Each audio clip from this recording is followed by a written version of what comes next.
Por la noche, recibimos una llamada de un número desconocido. Señor, su esposa se encuentra en nuestra gasolinera.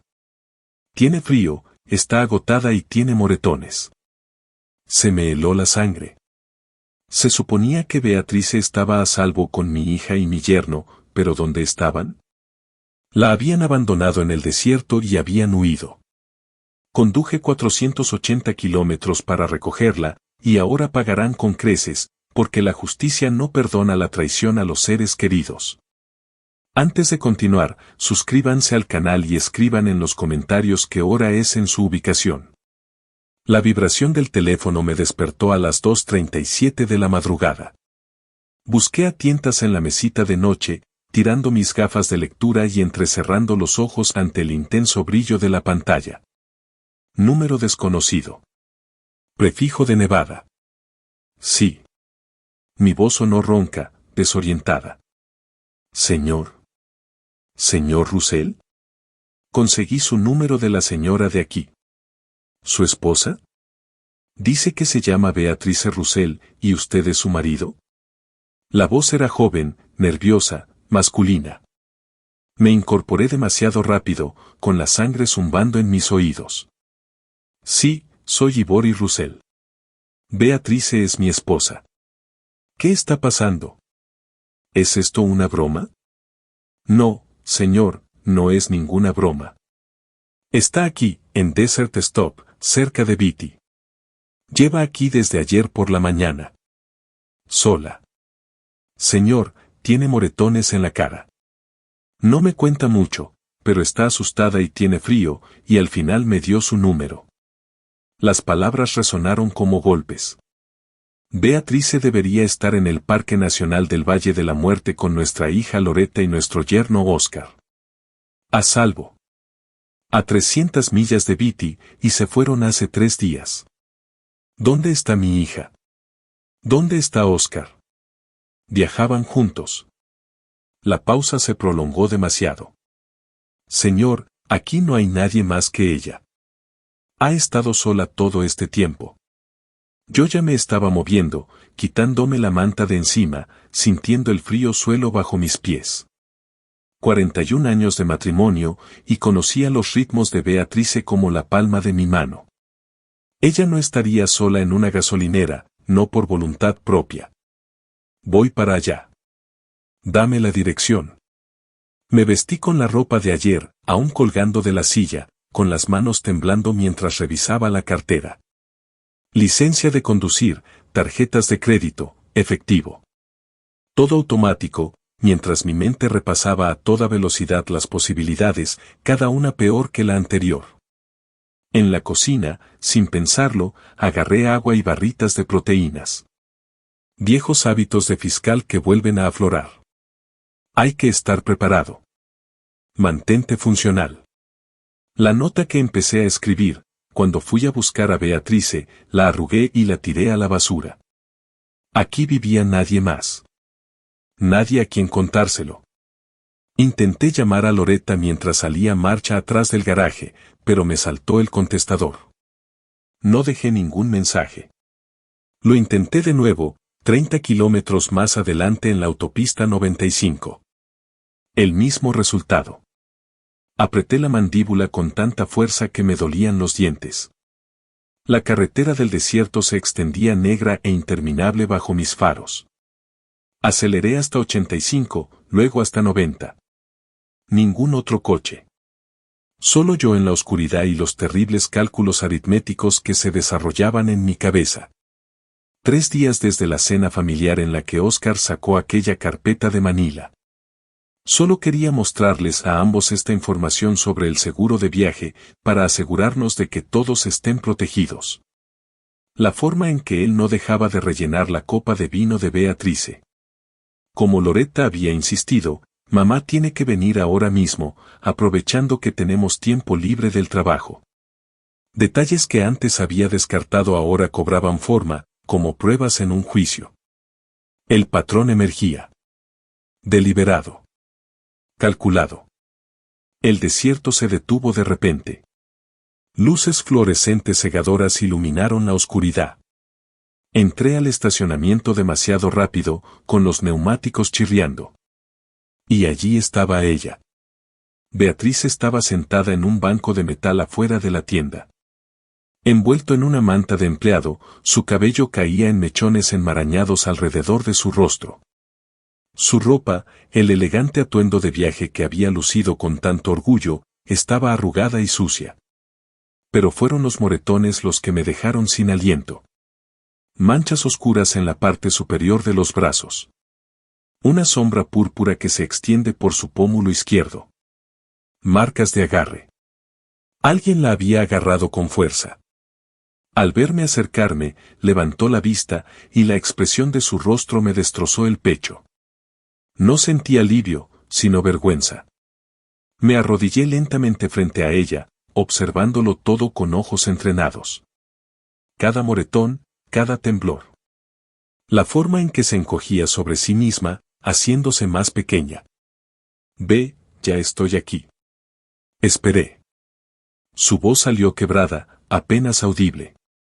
Pensé que volverían. Pensé que tal vez simplemente, tal vez se habían olvidado. Un niño pequeño rondaba cerca, observando con ansiedad. El empleado que había llamado. Moreno, quizá de 19 años. Cambió de postura, claramente con ganas de ayudar pero sin saber cómo. No hables ahora, le dije a Beatriz. Vamos a llevarte a un lugar cálido y seguro. Encontraremos la solución. Por fin me miró a los ojos, y el dolor que vi fue más profundo que cualquier herida física. Y Bori, me abandonaron. Nuestra hija me abandonó a propósito. La ayudé a ponerse de pie, sosteniendo su peso mientras se apoyaba en mí. La sentí más pequeña de lo que la recordaba. Disminuida. Tomé su pequeño bolso de viaje de al lado del banco, su única pertenencia, y la acompañé hacia mi coche. El joven empleado se acercó, disculpándose y aliviado. Señor Russell, soy David. Fui yo quien llamó. Siento mucho la tardanza, pero al principio no quería que llamara a nadie. Decía que volverían. ¿Cuánto tiempo lleva aquí exactamente? Desde ayer por la mañana, sobre las 10. Han pasado casi 36 horas, señor. Le di agua y algunos bocadillos de la tienda. Mi gerente me dijo que podía dejarla en la sala de empleados durante mis turnos. Ella simplemente se dedicó a mirar hacia la carretera. 36 horas. Un día y medio en el frío del desierto. Magullados y abandonados. Esperando a una familia que no iba a volver. ¿Alguien más se detuvo? ¿Llamó a alguien más aparte de mí? Intentó llamar a 2 números repetidamente. Nadie contestó. Finalmente, cerca de la medianoche, se echó a llorar y me dio tu número. Saqué dinero de mi cartera y se lo di a David. Probablemente le salvaste la vida. Las noches de postre se enfrían. Gracias por llamarme. Intentó negarse, pero le sujeté los billetes con los dedos. Tómalo.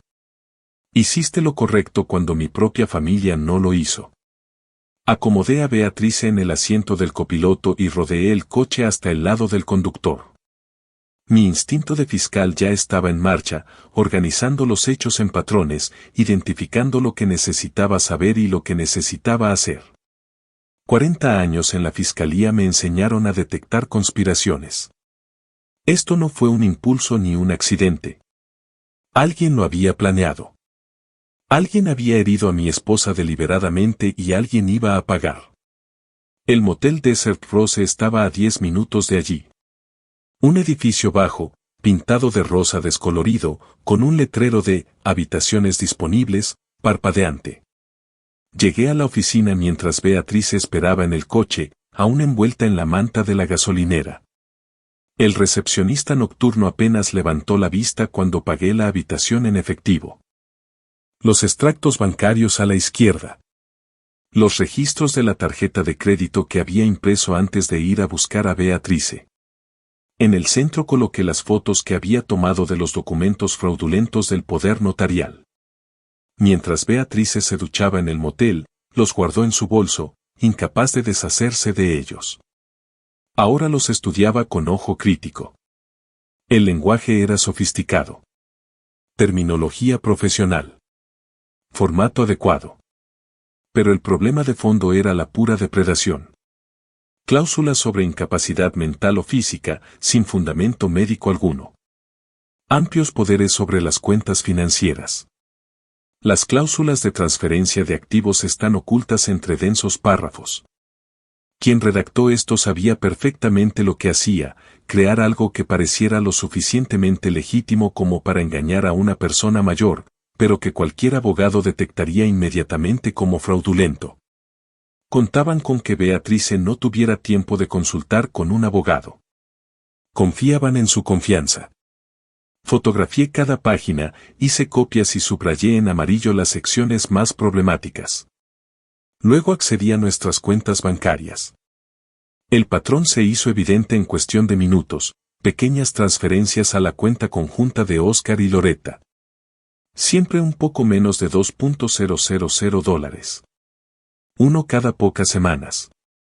6 meses de robos sistemáticos. Creé una hoja de cálculo. Fecha. Cantidad. Descripción.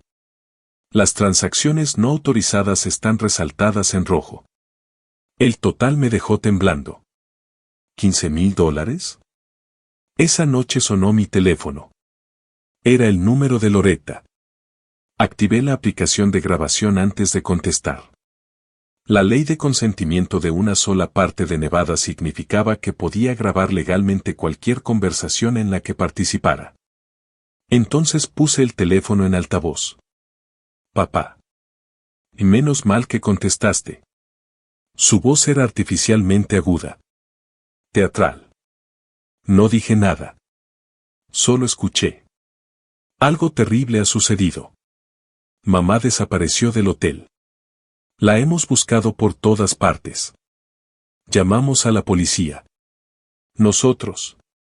Basta. La palabra salió como un cuchillo. Silencio al otro lado de la línea.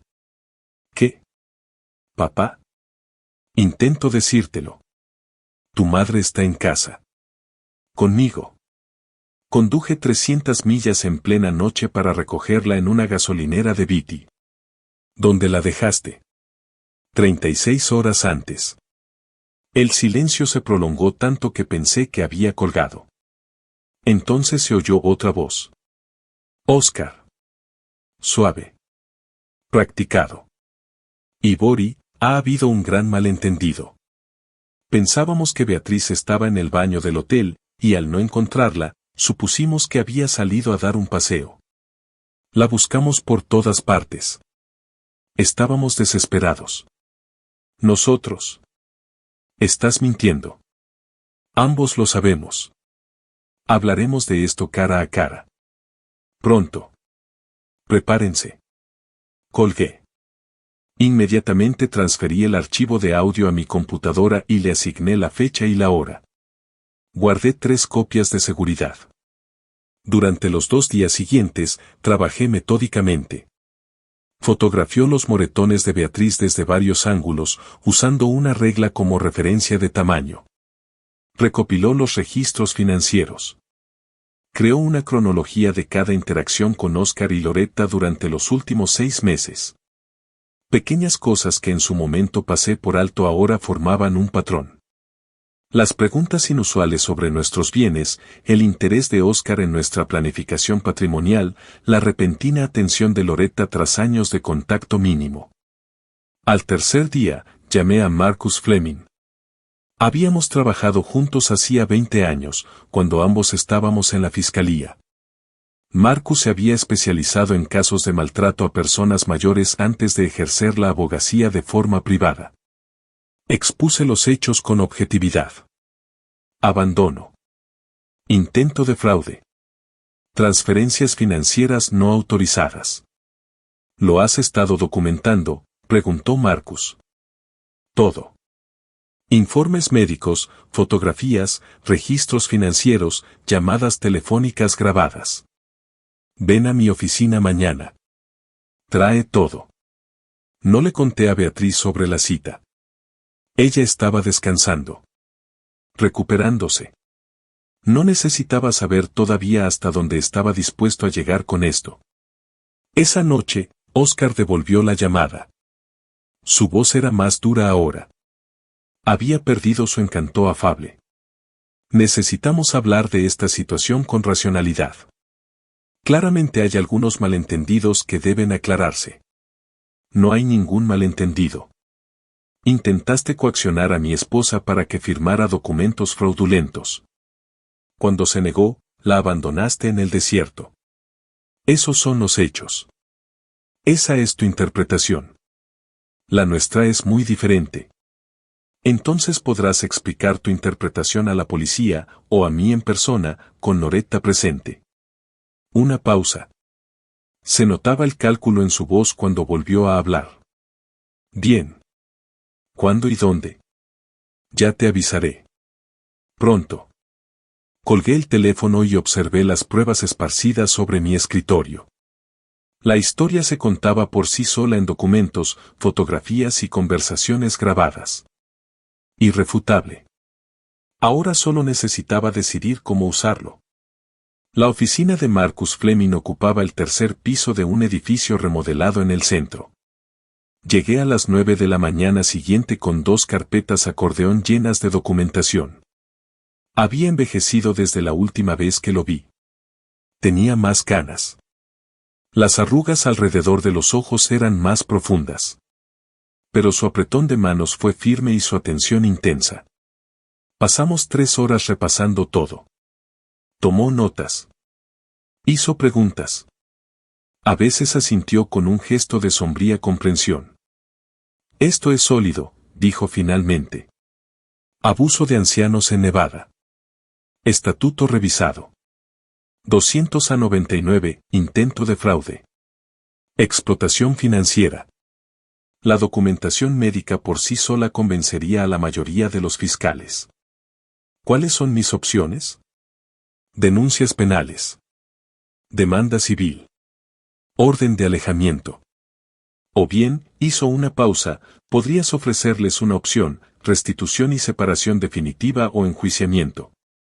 A veces, la amenaza es más poderosa que la acción. Pensé en eso mientras conducía a casa. Para cuando llegué a la entrada de mi casa, ya había tomado mi decisión. Esa noche llamé a Loretta. Quiero veros a ti y a Óscar.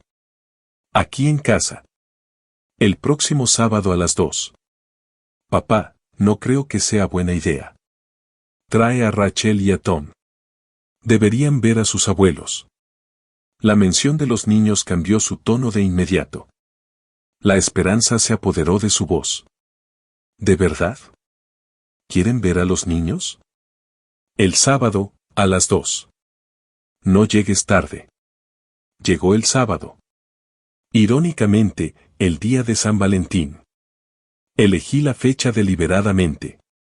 Un día asociado con el amor y la familia. Ahora convertido en un ajuste de cuentas. Beatriz estuvo nerviosa toda la mañana, acomodando cojines que no lo necesitaban. Revisando la cocina una y otra vez. Le había contado lo que pensaba hacer y ella simplemente asintió, confiando en mi criterio. A las 2 en punto, llegó el coche de Óscar. Los vi bajar desde la ventana. Loretta llevaba una caja de pastelería, probablemente galletas para los niños. Óscar ayudó a Rachel y Tom desde el asiento trasero. Los 2 niños corrieron hacia la casa con la alegría espontánea de sus 9 y 6 años. Abrí la puerta y me arrodillé para abrazarlos. ¿Qué habrá pasado con sus padres? Estos niños eran inocentes. Abuelo, Rachel me abrazó. Trajimos galletas de San Valentín. ¡Qué maravilla, cariño! La abuela está en la cocina. ¿Por qué no vais a enseñársela?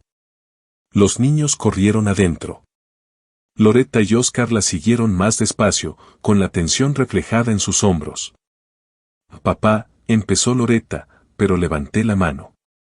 Deja que los niños se tranquilicen primero. Hablaremos después. Durante media hora, hice de abuelo.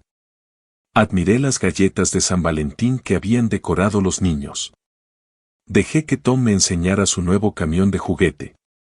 Vi a Beatriz sonreír de verdad por primera vez en días mientras Rachel parloteaba sobre su obra escolar. Entonces me puse de pie.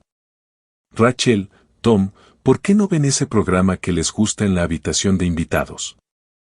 ¿El de los animales que hablan? Se fueron contentos y cerré la puerta del salón tras ellos. La temperatura bajó de inmediato. Siéntense, les dije a Oscar y Loretta. Se sentaron en el sofá. Beatriz tomó la silla a mi lado. Yo permanecí de pie. Examine estos documentos con atención. Coloqué el informe médico sobre la mesa de centro, entre nosotros. Luego, las fotografías de los moretones de Beatrice, los extractos bancarios que muestran transferencias no autorizadas y las transcripciones de las grabaciones telefónicas. Oscar recogió el informe médico, intentando mostrarse valiente. ¿Qué se supone que prueba esto? Documentación médica de agresión, testimonio de abandono, pruebas de fraude financiero. Elija el término que prefiera. La voz de Loretta se quebró. Papá, por favor. Podemos explicarlo. Luego, explícate. Explícate los moretones en los brazos de tu madre. Explícate por haberla dejado en una gasolinera durante 36 horas. Explica las transferencias no autorizadas por valor de $15,000. Silencio. Oscar tenía la mandíbula apretada y una vena visible en la sien. Loretta miró a su madre y luego apartó la vista. Tienes dos opciones, continué. La primera es que lleve estos documentos a la fiscalía. Presentan cargos por maltrato a personas mayores, intento de fraude y explotación financiera. Te enfrentarás a un proceso penal. Oscar se levantó bruscamente, con actitud agresiva. Estás faroleando. No puedes probar la intención. Cualquier abogado destrozaría esto. Esto es acoso. Intimidación. No me moví. Fui fiscal durante 40 años. Sé perfectamente lo que puedo probar. La segunda opción es que devuelvas hasta el último centavo que tomaste. Le pediste disculpas a Beatriz. Nunca más nos contactaste para pedirnos dinero. Papá, solo necesitábamos ayuda para salir adelante. Las lágrimas de Loretta corrían por sus mejillas. Somos familia. Las familias se ayudan entre sí. Las familias no se abandonan en el desierto. Tienes 48 horas para decidir. Oscar se dirigió a la puerta, con el rostro enrojecido por la ira. Te arrepentirás de esto, de ir tras tu propia hija. ¿Qué clase de padre hace eso? El que protege a su esposa. El que cree en las consecuencias. Loretta hizo un último intento, con la voz quebrada. Papá, por favor, no hagas esto. Piensa en Rachel y Tom. Piensa en nuestra familia. Estoy pensando en ellos. Pienso que se merecen algo mejor que unos padres que abusan de sus parientes ancianos por dinero. 48 horas, Loretta. La puerta se cerró de golpe. Por la ventana, vi el coche de Oscar arrancar a toda velocidad, con los neumáticos chirriando sobre el pavimento. Las galletas de San Valentín de Rachel yacían abandonadas sobre la encimera de la cocina.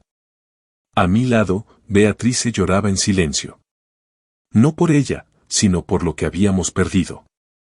La abracé por los hombros y la sostuve mientras estábamos junto a la ventana, mirando la calle vacía. La cuenta regresiva de 48 horas había comenzado. 48 horas. 2 días completos de silencio. Ni llamadas. Ni mensajes.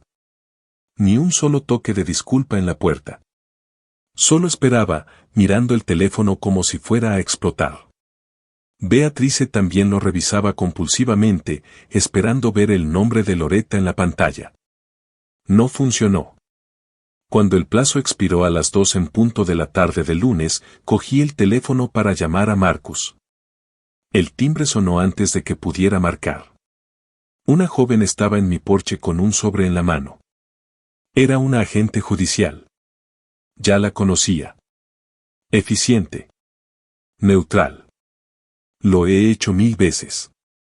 ¿Y Boris Russell? Sí. Me entregó el sobre y se marchó. Cerré la puerta y me quedé de pie en el recibidor, mirando la dirección del remitente. Un bufete de abogados en Henderson. No el de Marcus. El suyo. Lo abrí. La primera página me dejó atónito. Solicitud de tutela.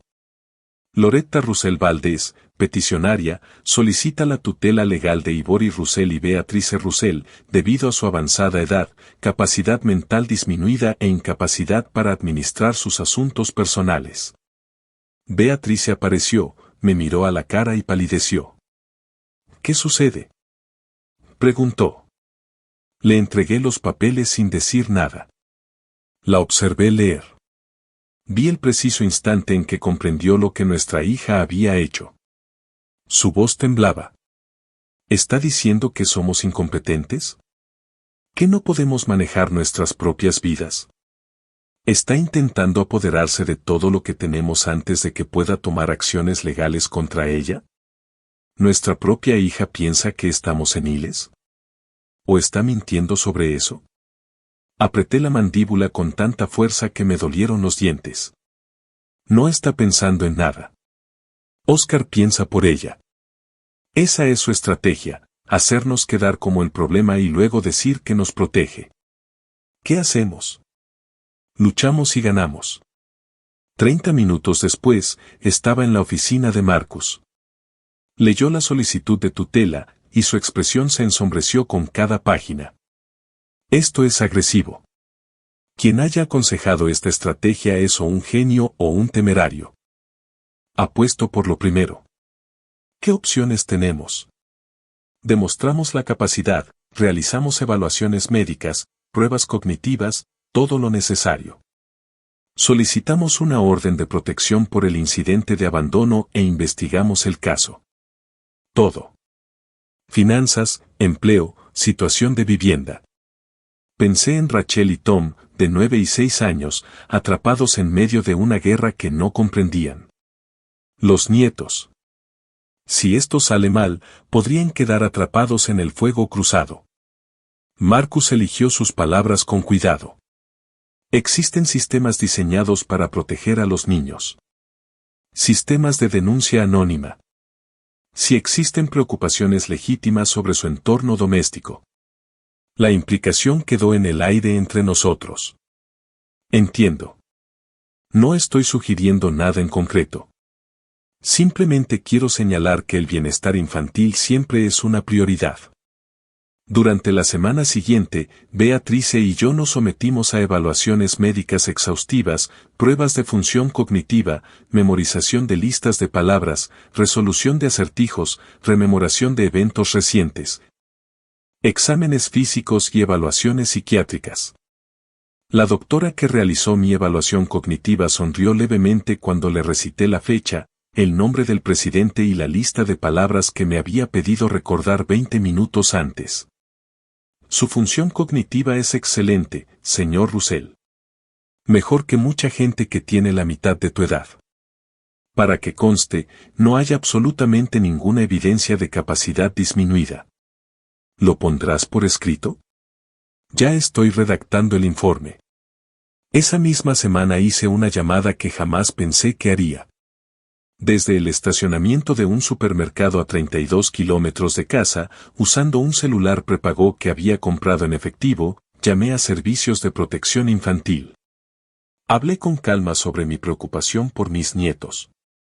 Un padre con aparentes problemas económicos y dificultades para controlar su ira. Una madre bajo un estrés severo. Conflictos familiares recientes que exponen a los niños a problemas de adultos. Proporcioné su dirección, pero me negué a dar mi nombre. La operadora dijo que investigarían. Rompí el teléfono por la mitad y lo tiré a un contenedor de basura público a 3 cuadras de distancia. Gracias a antiguos contactos en la fiscalía, personas que aún me debían favores, supe algo interesante sobre Oscar. Su nombre había aparecido en un expediente hacía 2 años, relacionado con una investigación sobre operaciones ilegales de apuestas en línea. El caso se archivó, pero la conexión quedó registrada. Deudas de juego. Eso explicaba nuestra desesperación por conseguir dinero. Contraté a un perito contable, no a un detective privado. Me parecían demasiado invasivas. ¿Pero seguir el rastro del dinero? Eso es lo que había hecho durante 40 años. Le di todo al auditor. El nombre de Oscar, su número de la seguridad social de los antiguos documentos fiscales familiares, información laboral. Encuéntralo todo, le dije. La vista judicial tuvo lugar el último día de febrero. La jueza Patricia Wolf. Trabajé en casos en su sala durante mis últimos años en la fiscalía. Era justa, inteligente y no toleraba tonterías. El abogado de Loretta presentó su petición. Los padres ancianos mostraban signos de confusión, un comportamiento preocupante y tomaban decisiones financieras erráticas. Marcus desestimó metódicamente cada alegación. Evaluaciones médicas exhaustivas, función cognitiva perfecta. Registros financieros que demuestran no nuestra confusión, sino su robo. Testimonio de David sobre el abandono. El informe médico del Dr. Santos documenta la agresión. La decisión del juez Wolf fue rápida. Se denegó la solicitud de tutela. Además, concedo la solicitud de orden de protección presentada por los Russell. La señora Russell Valdés y el señor Valdés deberán mantener una distancia de 100 yardas del señor y la señora Russell en todo momento. Primera victoria. Al salir de la sala del tribunal, crucé la mirada de Oscar al otro lado del pasillo. El odio que emanaba de él era puro, sin matices. Se inclinó hacia Loretta y le susurró algo hiriente. Ella sintió con gesto serio. Esto no había terminado. Afuera, Marcus me puso una mano en el hombro. Ganaste. Ahora no pueden tocarte legalmente. Intentarán otra cosa. Probablemente, pero estás protegido. Pensé en el informe del auditor financiero. Lo haré en cualquier momento. Sobre la llamada anónima que hice. Sobre toda la presión que se estaba acumulando sobre Oscar y Loretta, como un tornillo de banco, apretándose lentamente. Ya veremos, dije. El informe del auditor financiero llegó por correo electrónico cifrado 3 días después de la vista judicial. Lo imprimí en mi despacho con la puerta cerrada con llave. 40 páginas de pura devastación. Cuentas de casinos online con pérdidas superiores a $90,000 en 2 años. Préstamos con intereses altísimos de prestamistas abusivos. Tarjetas de crédito al límite y en mora. Y lo peor de todo, una segunda hipoteca sobre la casa de Oscar y Loretta, firmada solo por Oscar, falsificada u obtenida sin el conocimiento de Loretta. Me recosté, asimilando las implicaciones. Oscar no solo nos había estado robando. Llevaba años arruinando económicamente a su propia familia. Fotografié las páginas clave, guardé varias copias digitales y guardé el informe impreso bajo llave en mi caja fuerte. Después llamé a Marcus. Necesito saber cuáles son los límites legales para compartir información financiera con un familiar. ¿De quién? De Oscar, con Loretta. Pausa, eso es un tema delicado. Si la información se obtuvo legalmente y la compartes con alguien que tiene un interés legítimo, como un cónyuge cuyas finanzas se están arruinando, entonces sí sería un interés legítimo. Pero Ibori, ten cuidado. Existen límites éticos. No planeo chantajear a nadie. Mi intención es proporcionar información a quien tiene derecho a conocer. Entonces no puedo desaconsejarlo. Pero documenta cómo obtuviste todo. Y asegúrate de que sean hechos, no opiniones. Pasé la semana siguiente observando los hábitos de Loretta. No la vigilaba, simplemente estaba al tanto. Descubrí que hacía la compra todos los martes por la mañana en el Rally's de la calle Carson. Solo. Oscar trabajaba en la construcción y siempre estaba en la obra a las 7. El martes siguiente, yo estaba en ese supermercado a las 9:30. La vi en la sección de frutas y verduras, mirando manzanas. Todavía no se había percatado de mi presencia. Me aseguré de mantenerme exactamente a 101 yardas de distancia, justo fuera del límite de la orden de restricción, pero dentro del mismo espacio público. Legal. Justificable. Luego me acerqué, calculando cuidadosamente la distancia. 90 yardas. 80, levantó la vista y se quedó paralizada. No te preocupes, dije en voz baja, deteniéndome justo a 75 yardas. No estoy infringiendo la orden, pero tenemos que hablar. Su rostro se endureció. No tenemos nada que decirnos. El juez lo dejó claro. La jueza dijo que no podemos comunicarnos. No dijo que no podamos hablar si coincidimos en un lugar público. Le mostré una carpeta gruesa. Esta es información sobre tu situación financiera. Creo que deberías tenerla. Conozco nuestra situación financiera. ¿Sabes de los $90,000 que Oscar le debe a los casinos en línea? ¿Sabes de la segunda hipoteca que sacó sobre tu casa? ¿La que solo tiene su firma? ¿Sabes de las tarjetas de crédito que abrió a tu nombre sin avisarte? Se puso pálida como un papel. Dejé la carpeta sobre una vitrina con naranja cerca, a su alcance, pero sin dársela directamente. Sin contacto físico. Sin coacción. No te estoy pidiendo que hagas nada. No te estoy presionando. Pero sigues siendo mi hija, y Rachel y Tom siguen siendo mis nietos. Esta información es tuya. Lo que hagas con ella es tu decisión. Me alejé antes de que pudiera responder, dirigiéndome a las cajas. No miré atrás. En casa, le dije a Beatriz que me encontraría con Loretta en la tienda. Es cierto, aunque estratégicamente vaga en cuanto a las circunstancias. Preguntó si Loretta había dicho algo sobre la reconciliación. Dije que no, lo cual también era cierto. Esa tarde, mi teléfono vibró con un mensaje de un número desconocido. Soy Loretta, usando el teléfono de una amiga. Tenemos que vernos. No en tu casa, por la orden. Mañana.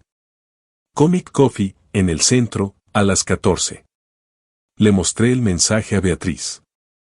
Quiere vernos, dijo con voz llena de esperanza. No te hagas ilusiones. Quizás venía a gritarme. Pero yo sabía que no. Venía a hacer preguntas. Al día siguiente, llegué a Comic Coffee a la 1:55. Loretta ya estaba allí, sentada en una mesa apartada de los demás clientes. La carpeta que le había dejado estaba frente a ella, desgastada de tanto leerla. Pedí un café solo y me senté frente a ella. Guardó silencio. Que hablara primero. ¿Es esto real? Su voz sonaba hueca. ¿Todo? Cada documento está verificado, extractos bancarios, registros de préstamos, informes crediticios.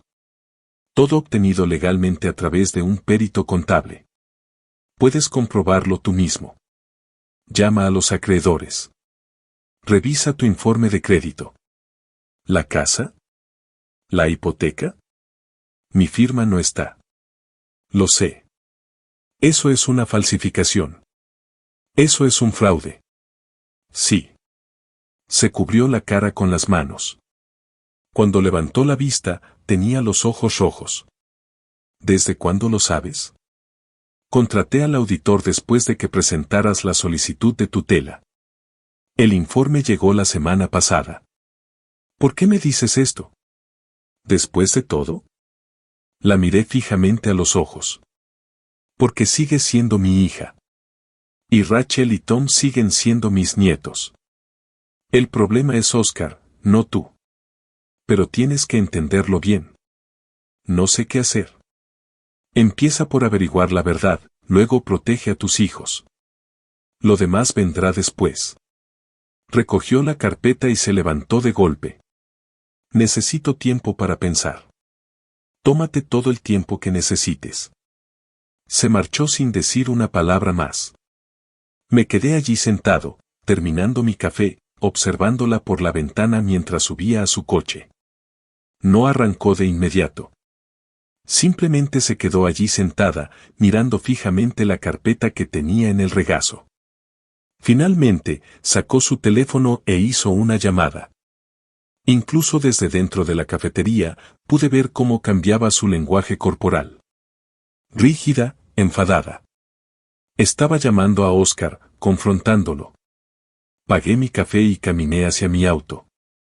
Por el retrovisor, vi a Loretta hablando por teléfono, caminando en círculos junto a su auto, gesticulando bruscamente con la mano libre. La llamada terminó. Se quedó muy quieta durante un largo rato. Luego subió a su coche y salió disparada del aparcamiento, con los neumáticos chirriando. Arranqué el motor y me dirigí a casa. Fase 1. Separarlos emocionalmente. Cumplido. Esa noche, mi teléfono permaneció en silencio. Ni una llamada de Loretta. Ni un mensaje. Sin novedades. Intenté concentrarme en la cena con Beatriz, pero mi mente volvía una y otra vez al aparcamiento, viendo a Loretta hacer esa llamada furiosa. Fuera lo que fuese lo que le dijo a Oscar, aquello era solo el principio. La llamada llegó 12 días después. El 22 de marzo, poco después de las 8 de la mañana. La voz de Loretta era débil y quebrada. «Papá. Soy yo. Necesito hablar contigo».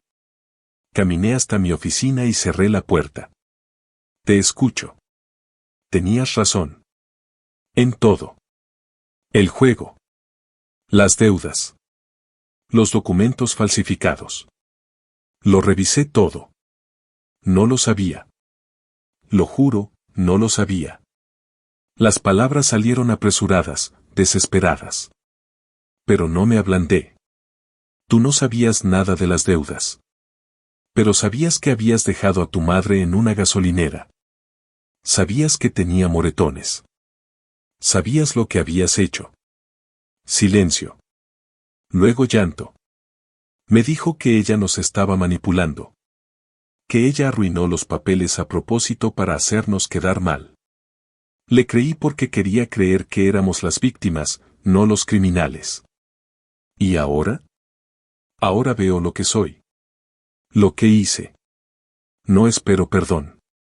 Solo necesito proteger a mis hijos del desastre que provoqué. La dejé llorar un minuto más. Luego le expuse mis condiciones. Si quieres que haya alguna posibilidad de reconciliación, y no te prometo nada, tienes que tomar medidas concretas. Primero, solicita el divorcio de inmediato. Segundo, acepta la custodia temporal de Rachel y Tom con nosotros mientras te estabilizas. Tercero, devuelve los 15,000 pesos. Papá, no puedo. Los servicios sociales están investigando tu casa.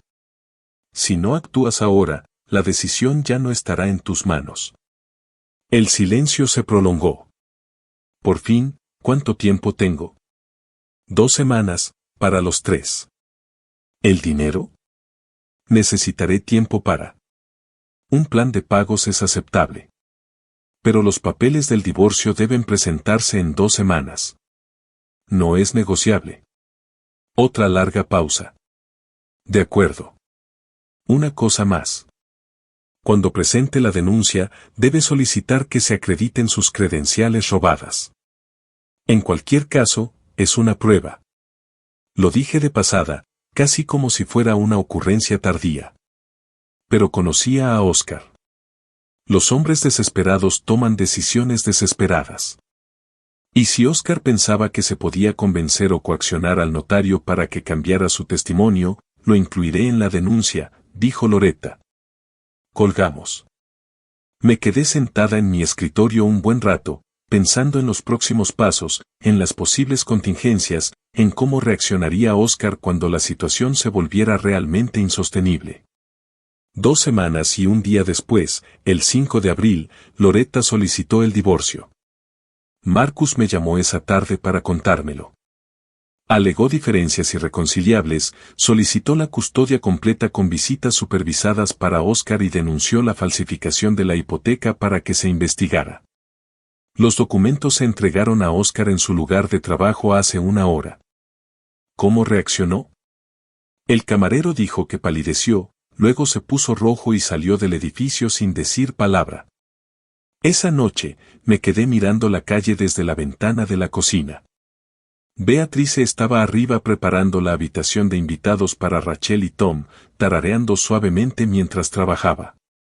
El sonido era casi apacible. Mi teléfono vibró. Un mensaje de un número desconocido. Tú hiciste esto.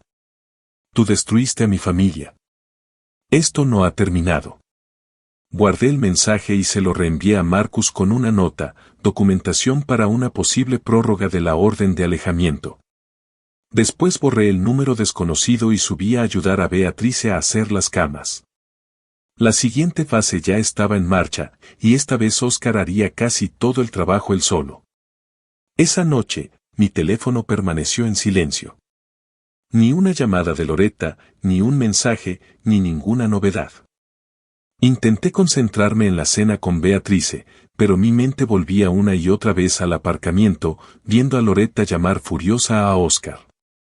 Fuera lo que fuese lo que le hubiera dicho, aquello era solo el principio. A la mañana siguiente, Marcus llamó. Los servicios de protección infantil realizaron una visita domiciliaria al hogar de Oscar y Loretta. El informe aún no es público, pero mi contacto indica que observaron inestabilidad financiera preocupante y evidencia de conflictos parentales persistentes. Requieren una visita de seguimiento en 30 días. Otro punto de presión. Otra grieta en los cimientos. Pasaron los días. Seguí con mi rutina habitual. Hacer la compra, tomar un café con Beatrice en nuestra cafetería favorita, repasar expedientes antiguos en mi despacho para mantenerme alerta. Pero estaba esperando. En observación. La llamada se produjo 12 días después del incidente en el supermercado. El 22 de marzo, poco después de las 8 de la mañana. La voz de Loretta era débil, quebrada, nada que ver con la mujer a la defensiva de la sala del tribunal. Papá, soy yo. Necesito hablar contigo. Caminé hasta mi oficina y cerré la puerta para que Beatriz no oyera. Te escucho. Tenías razón. Sobre todo. Las apuestas, las deudas, los documentos falsificados. Lo comprobé todo personalmente. No lo sabía. Lo juro, no lo sabía. Las palabras salieron atropelladamente, apresuradas, desesperadas. Una parte de mí quería consolarla, pero mi instinto de fiscal se mantuvo impasible. No sabías nada de las deudas, pero sabías que habías dejado a tu madre en una gasolinera. Sabías que tenía moretones. Sabías lo que hacías. Silencio. Luego, llanto. Crudo y desagradable. Me dijo que ella nos estaba manipulando. Que arruinó los documentos a propósito para hacernos quedar mal. Le creí porque quería creer que éramos las víctimas, no los criminales. ¿Y ahora? Ahora veo lo que soy. Lo que hice. No espero que me perdonen. Solo necesito proteger a mis hijos del desastre que he provocado. La dejé llorar un minuto más. Dejemos que la situación se asiente. Luego expuse mis condiciones, cada una deliberada e innegociable. Si desean alguna vía hacia una reconciliación final, y no prometo nada, deben tomar medidas concretas. Primero, solicita el divorcio de inmediato. Segundo, acepta la custodia temporal de Rachel y Tom con nosotros mientras estabilizas tu situación. Tercero, devuelve los 15,000 pesos que tomaste. Papá, no puedo simplemente. Los servicios sociales están investigando tu casa. Si no actúas ahora, la decisión ya no estará en tus manos. El silencio se prolongó. Podía oír su respiración, irregular y entrecortada. ¿Cuánto tiempo tengo? 2 semanas para cumplir con los 3 requisitos. El dinero. Necesitaré tiempo para conseguirlo. Un plan de pago es aceptable. El primer pago debe realizarse en 30 días. Pero los papeles del divorcio deben presentarse en 2 semanas. No es negociable. Otra larga pausa. Casi podía oírla sopesando las opciones, dándose cuenta de que no tenía ninguna. De acuerdo. Una cosa más. Cuando presente la denuncia, debe solicitar que se investigue al notario que presenció la falsificación de la hipoteca. Esa persona es cómplice de un fraude o le robaron sus credenciales. En cualquier caso, hay que denunciarlo para que se investigue. Lo dije de pasada, casi como si fuera una ocurrencia tardía. Pero yo conocía a Oscar. Sabía cómo piensan los hombres desesperados. Si él creía que se podía convencer o coaccionar a un notario para que cambiara su testimonio, destruyera registros, borrara las huellas. Lo incluiré en la documentación, dijo Loretta en voz baja. Colgamos. Me quedé un buen rato sentada en mi escritorio, mirando la foto en mi estantería, Loretta, con 8 años, con los dientes separados, riendo y sosteniendo un examen de matemáticas perfecto. Esa niña se había ido.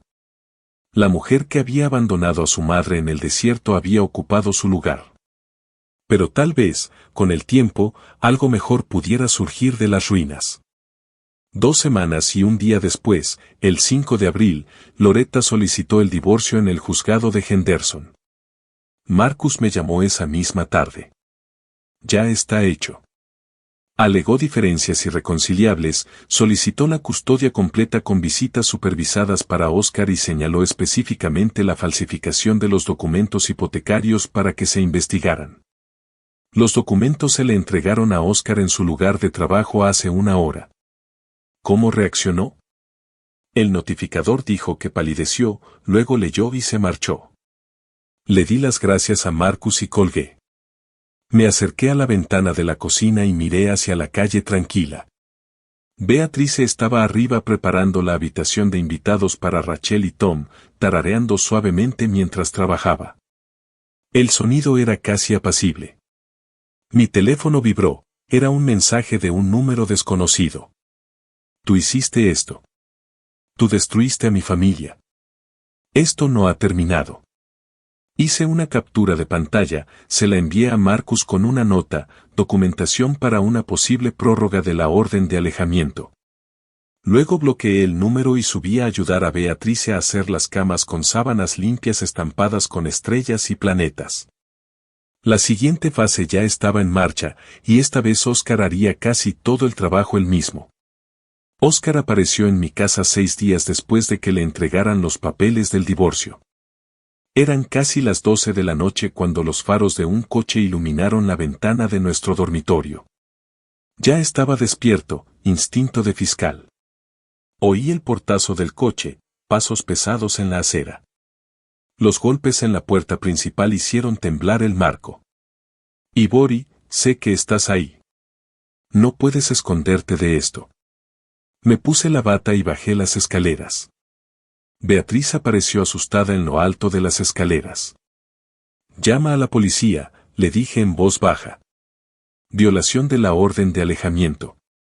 Los gritos de Oscar continuaron afuera. Pusiste a mi esposa en mi contra. Envenenaste su mente.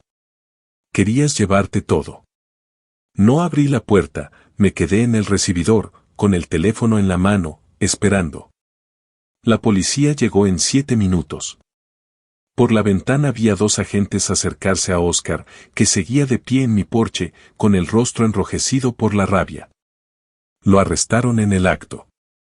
A la mañana siguiente, Marcus llamó para darme novedades. Pasó 48 horas en la cárcel. El juez fijó una fianza de $5,000. La pagó esta mañana con la ayuda de un fiador. Volverá a violar. Probablemente, siempre lo hacen. 6 días después, lo hizo. La oficina del notario estaba en un pequeño edificio de oficinas en el centro. Carmen Rodríguez había sido notaria pública durante 15 años y era muy meticulosa con sus registros. Cuando mencioné su nombre a Loretta, supe que Oscar podría intentar alguna tontería. Entró a la fuerza a las 3 de la madrugada del 18 de abril, rompió la ventana de la puerta trasera y activó la alarma silenciosa de inmediato. Estuvo en la oficina menos de 5 minutos antes de que llegara la policía, el tiempo justo para registrar los archivos de Carmen, dejar huellas dactilares en su escritorio y archivadores, y no conseguir absolutamente nada, ya que sus registros estaban respaldados digitalmente y protegidos legalmente. Las cámaras de seguridad lo grabaron todo. Marcus me llamó a la mañana siguiente. Tu yerno nos lo está poniendo muy fácil. Allanamiento de morada, intento de robo de documentos, daños a la propiedad. Sumado a la violación de la orden de alejamiento, se enfrenta a cargos graves. ¿Saldrá bajo fianza de nuevo? Es poco probable. El juez Martínez no tolera a los reincidentes. Oscar probablemente tendrá que esperar entre 5 y 7 días como mínimo para obtener una resolución. Durante la semana siguiente, la vida de Oscar se derrumbó como un edificio al que le quitaron los cimientos. Su empleador lo despidió el 21 de abril. Política estándar para empleados con cargos pendientes por delitos graves. El aviso de ejecución hipotecaria de su casa llegó el 25 de abril. Su coche fue embargado 2 días después por no realizar el tercer pago consecutivo. Loretta se mudó a un pequeño apartamento en el centro y se llevó a los niños. Había encontrado trabajo como asistente legal, algo irónico dadas las circunstancias, y estaba haciendo el primer pago de lo que nos debía. El 30 de abril recibí una llamada de Carmen Rodríguez, la notaria. Su voz era temblorosa, pero llena de ira. Señor Russell, soy Carmen Rodríguez. La policía me dijo que usted podría tener información sobre por qué Oscar Valdés atacó mi oficina. Falsificó documentos y necesitaba que sus registros desaparecieran. Quiero testificar en su contra en cualquier audiencia o juicio. Quiero que rinda cuentas por lo que le hizo a su esposa y por lo que intentó hacerle a mi negocio. Anoté sus datos y se los pasé a Marcus. Otro testigo, otra prueba más. Esa misma tarde, el abogado de Oscar contactó a Marcus para proponerle un acuerdo con la fiscalía. Las condiciones eran duras pero previsibles. Declararse culpable de allanamiento de morada, retirar el cargo de intento de robo, 6 meses de libertad condicional, 200 horas de servicio comunitario, indemnización por los daños y perjuicios. Y no ir a la cárcel si cumplía con todas las condiciones. Lo aceptará, le dije a Marcus. No le queda otra opción. Probablemente. Su abogado sabe que tienen pruebas en video y que no pueden ganar en el juicio. 2 días después, Loretta llamó. Su voz estaba cansada pero firme.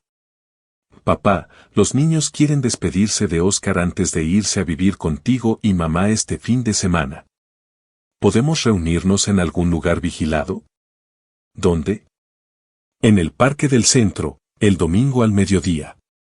Pensé que tal vez deberías estar allí como supervisor. ¿Para que Oscar entienda que los límites son reales? Lo pensé, encontrarme con Oscar cara a cara, con mis nietos presentes en el último momento de su colapso. Allí estaré, dije. El domingo amaneció radiante y frío. Beatrice y yo fuimos en coche a Carson Park justo antes del mediodía. Loretta ya estaba allí con Rachel y Tom, sentados en una mesa de picnic cerca del parque infantil. Los niños estaban callados, sintiendo el peso de los problemas de los adultos que no alcanzaban a comprender del todo. Oscar llegó 10 minutos tarde, en un coche prestado. Se veía demacrado, sin afeitar, con la ropa arrugada y moviéndose como alguien que no había dormido en días.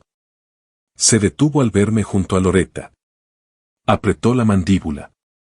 ¿Lo trajiste tú? La voz de Loretta era firme. Papá está aquí para supervisar. Esas son las condiciones.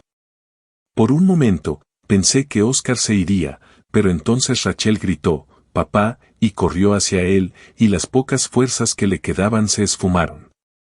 Lo vi arrodillarse y abrazar a su hija, luego a su hijo, lo vi intentar sonreír, fingir que todo estaba bien, lo vi mentirles a sus hijos sobre por qué aún no podían volver a casa con él. 15 minutos después, Loretta se puso de pie. Es hora de irse. La máscara de Oscar se rompió. Por favor, un poco más. Acordamos 15 minutos. Entonces me miró y en su mirada lo vi todo.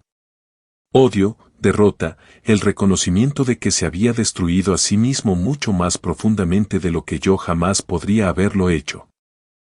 Todo esto es obra tuya, dijo en voz baja. Tú lo orquestaste todo. Sostuve su mirada fija en él. Dejaste a mi esposa en el desierto. Todo lo demás fue consecuencia. Él no tuvo respuesta. Se dio la vuelta y regresó al coche prestado, con los hombros encogidos, cargando con el peso de sus decisiones. Beatrice tomó de la mano a los niños y los condujo hacia nuestro coche. Loretta se quedó un instante, observando cómo Oscar se alejaba. Gracias, dijo en voz baja, por estar aquí, por todo esto. Cuida de esos niños, le dije. Eso es lo único que importa ahora. Regresamos a casa en silencio. Rachel y Tom charlaban en el asiento trasero sobre su nueva habitación, sobre las estrellas y los planetas dibujados en sus sábanas. Voces inocentes, ajenas a la guerra que había asolado el lugar. Por el retrovisor, vi cómo el parque desaparecía. Todo había terminado. No se trataba de perdón, ni de reconciliación, ni de sanación. Eso tardaría años, si es que llegaba. Pero la venganza ya había terminado. Se había hecho justicia, fría y precisa. Y a veces, eso tenía que bastar. La audiencia para dictar sentencia contra Oscar estaba programada para el 7 de mayo. No era obligatorio que asistiera. De todos modos, fui. La sala del tribunal era la misma donde había llevado cientos de casos durante 4 décadas. La jueza Martínez presidía, una mujer que había ascendido en el sistema judicial al mismo tiempo que yo, que sabía lo que era una acusación exhaustiva. Oscar entró arrastrando los pies, vestido con el uniforme de la cárcel del condado, esta vez no podía pagar la fianza. Su abogado, un defensor público, ya que Oscar no podía permitirse un abogado privado, llevaba una carpeta delgada, no era una defensa sólida. Yo estaba sentado en la galería del fondo, vestido de traje. Viejas costumbres. La jueza revisó el expediente, con expresión neutral pero concentrada. El abogado de Oscar presentó sus argumentos. Incidentes aislados. Estrés extremo por un matrimonio fracasado. Sin antecedentes penales. Totalmente colaborador con las autoridades. La jueza Martínez escuchó. Luego habló.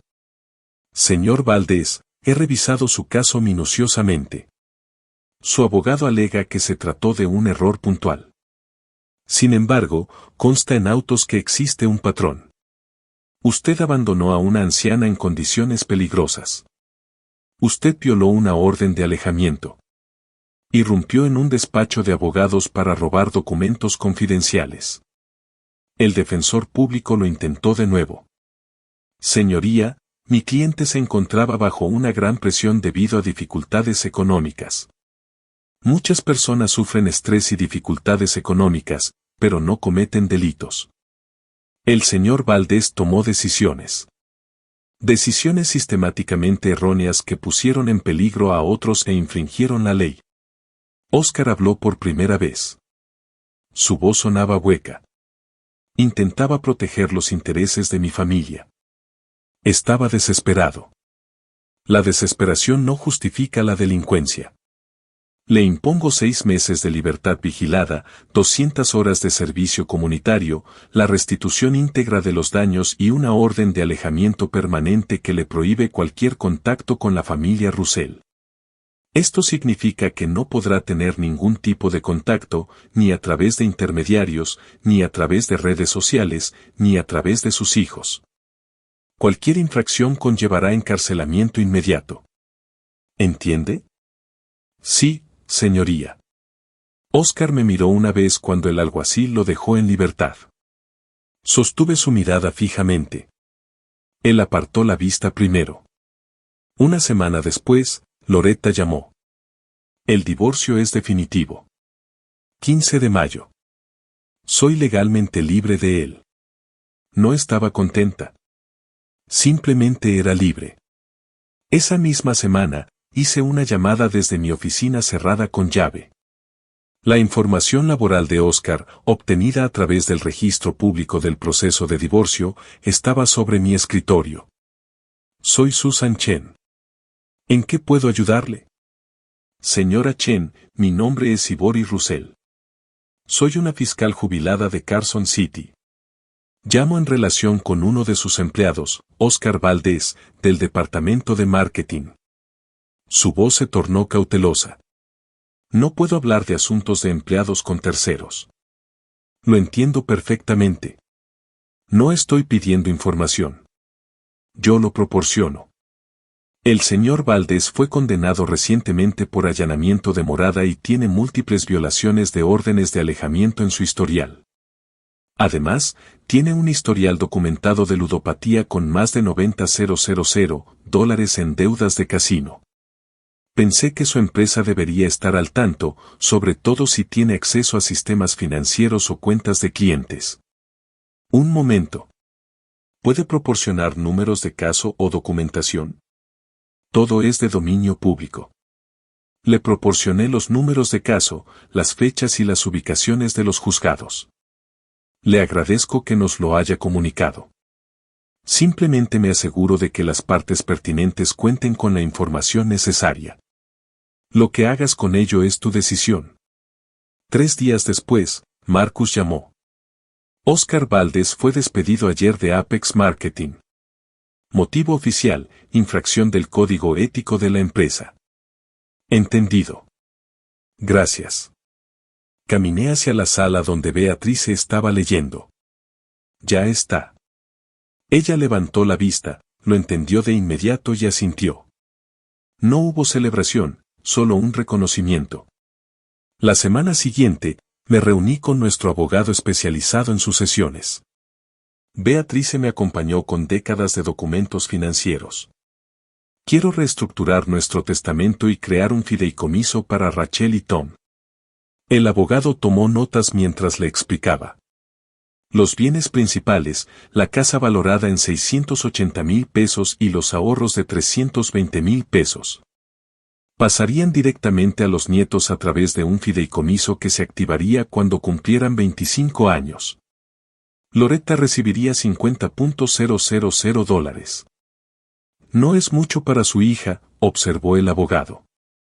Suficiente para demostrar que el perdón es posible, pero no para recompensar lo que hizo. El fideicomiso incluía cláusulas estrictas, protegía a Loretta de cualquier futuro cónyuge. No se podía acceder a él anticipadamente bajo ninguna circunstancia y exigía que los hijos mantuvieran un buen rendimiento académico y antecedentes penales limpios. Es una cláusula inquebrantable, confirmó el abogado. Nadie puede acceder a él ni modificarlo sin una orden judicial que demuestre su incapacidad al momento de su creación. Firmamos los documentos en junio. El notario los certificó, selló y archivó los originales en la caja fuerte del abogado. Más tarde ese mes, Marcus nos dio una última actualización. Oscar regresó a California y vive con su madre en Sacramento.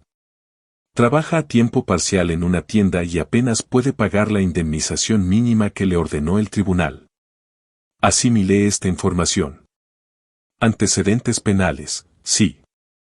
Divorciada con régimen de visitas mínimo, listo. Casa embargada, listo. Coche recuperado, listo.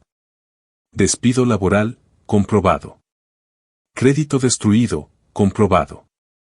$90,000 en deudas impagables, comprobado. El hombre que había intentado robarnos, que había abandonado a Beatrice en el desierto, había sido sistemáticamente desarmado. No sentí culpa, solo la fría satisfacción de que se hubiera hecho justicia. Esa tarde me senté en el porche trasero a observar a Rachel y Tom jugar en el jardín. Beatrice se unió a mí y se sentó en la silla junto a la mía. ¿De verdad se acabó? Preguntó en voz baja. Sí. ¿Crees que Oscar intentará algo más? No. Ya no le queda nada con que luchar. Guardó silencio un instante. ¿Qué hiciste? Coordinar todo esto. Algunos podrían llamarlo venganza. Y algunos tendrían razón. ¿Y te parece bien? Reflexioné sobre la pregunta. Unos 40 años procesando criminales. Preparando casos. De creer en las consecuencias. De encontrar a mi esposa magullada y abandonada en una gasolinera del desierto. De ver cómo Oscar manipulaba a nuestra hija para que fuera cómplice. Detuve a un criminal por la vía legal. Lo volvería a hacer. Beatriz extendió la mano y me la tomó. Su agarre era fuerte, firme. El temblor que la había atormentado durante semanas tras el abandono había desaparecido. Bien, dijo, porque se merecía todo lo que le pasó. Nos sentamos juntos al atardecer, viendo jugar a nuestros nietos, y por primera vez en meses, sentí que me liberaba del peso que cargaba. No solo se hizo justicia, sino que fue completa. El verano llegó con una dulzura que se sentía merecida. Rachel y Tom se adaptaron a vivir con nosotros con la resiliencia propia de la infancia. Sus habitaciones estaban llenas de dibujos, tareas escolares y el caos reconfortante de la niñez. Beatriz se los inscribió en programas de verano en el centro comunitario local. Le enseñé a Tom a andar en bicicleta en la entrada de casa, corriendo a su lado hasta que encontró el equilibrio y se alejó pedaleando, riendo. Beatriz empezó a ir a terapia 2 veces por semana. Una mujer amable llamada doctora Patricia Lynn, especializada en recuperación de traumas. Al principio, Beatriz se resistió. Estoy bien. No necesito hablar con nadie. Pero insistí. El abandono, los moretones, la traición de nuestra hija, todo eso dejó huellas más profundas que la piel. 3 semanas después, Beatriz se regresó de una sesión y me dijo, Patricia me preguntó hoy qué quería del futuro. Me di cuenta de que había estado tan concentrada en sobrevivir que me había olvidado de vivir. ¿Y qué quieres? Ser abuela, volver a sentirte segura en tu propia vida, perdonar a Loretta algún día, cuando se lo haya ganado. No hoy, pero quizá algún día. Loretta llamaba todas las noches para hablar con sus hijos, conversaciones breves llenas de qué tal el colegio, te lavaste los dientes, y te quiero. Envió el primer pago de lo que nos debía, $500, casi la mitad de su sueldo como asistente legal. El segundo sábado de junio preguntó si podía venir a visitarnos, aunque solo fuera 1 hora. Quiero verlos. Quiero veros a las 2. Miré a Beatriz. Ella asintió lentamente. Sábado por la tarde, 2 en punto, 1 hora. Loretta llegó puntualmente, con una bolsa de materiales de arte para los niños. Había perdido peso, parecía cansada, pero firme. Abrazó a Rachel y a Tom con cuidado, como si temiera que se rompieran o desaparecieran. ¿Mamá? Preguntó Tom. ¿Cuándo volvemos a casa? El rostro de Loretta se contrajo por un instante. Entonces sonrió. La casa de los abuelos es tu hogar ahora mismo, cariño. Pero haremos visitas especiales, ¿de acuerdo? Como hoy. Después de que los niños salieron a jugar, Loretta se dirigió a nosotros. Estoy estudiando administración de empresas por las noches en el instituto comunitario. Quiero mantenerme bien y darles estabilidad. Sé que no puedo deshacer lo que hice, pero intento convertirme en alguien que algún día los merezca de vuelta. No me ablandé de inmediato. Las palabras son fáciles. Las acciones requieren tiempo. Lo sé. Estoy dispuesto a dedicarle ese tiempo. Esas visitas de los sábados se convirtieron en rutina.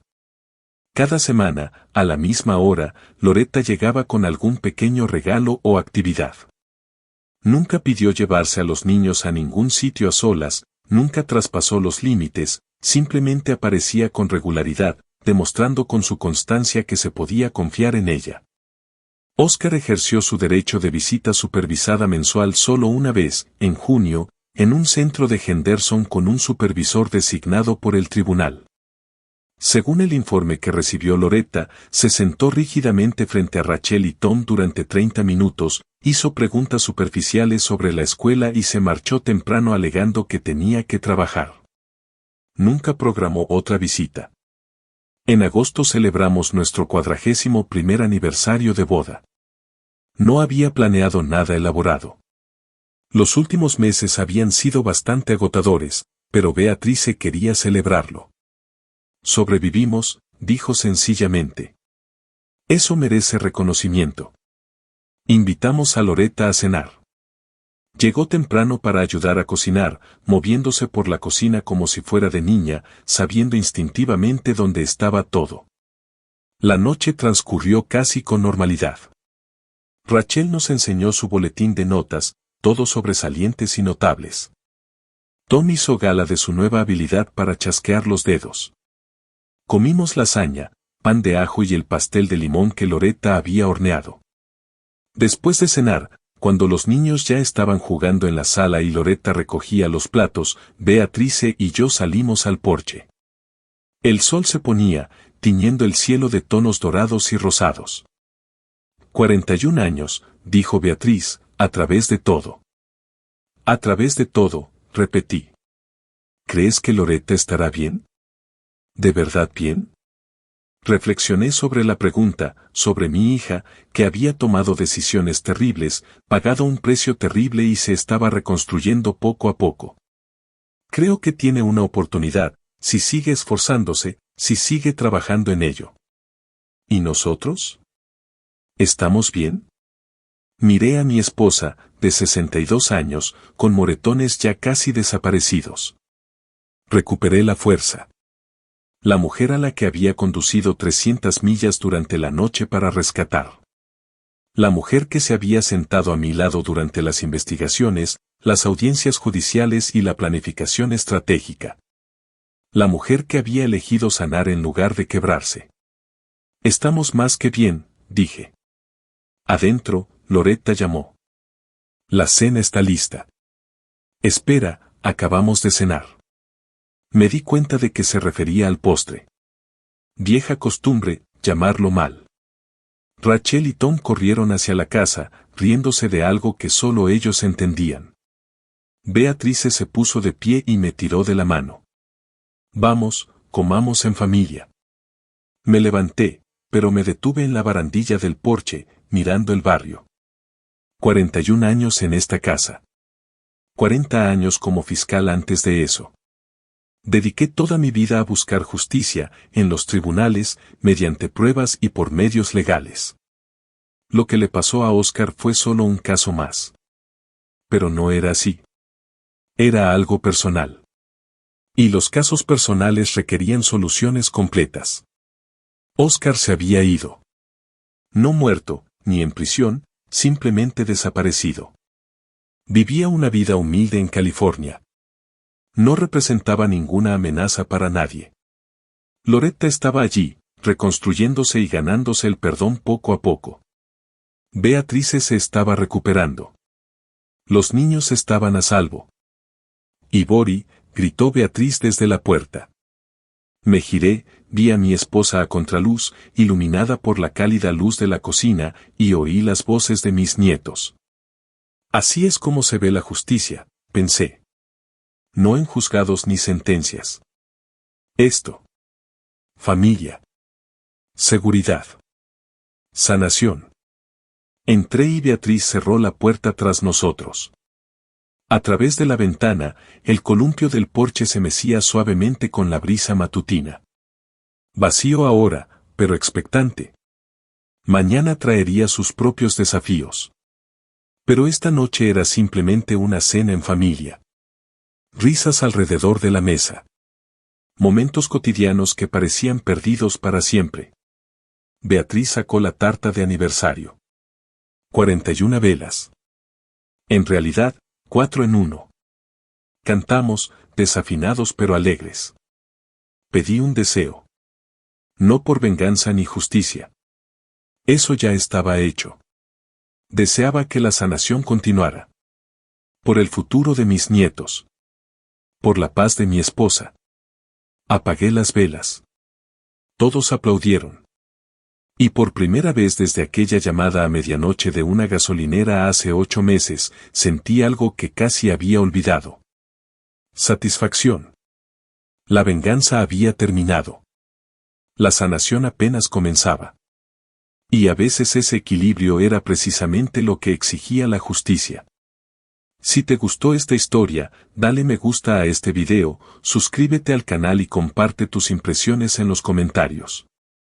Para escuchar la siguiente historia, haz clic en el recuadro de la izquierda. Gracias por ver el video.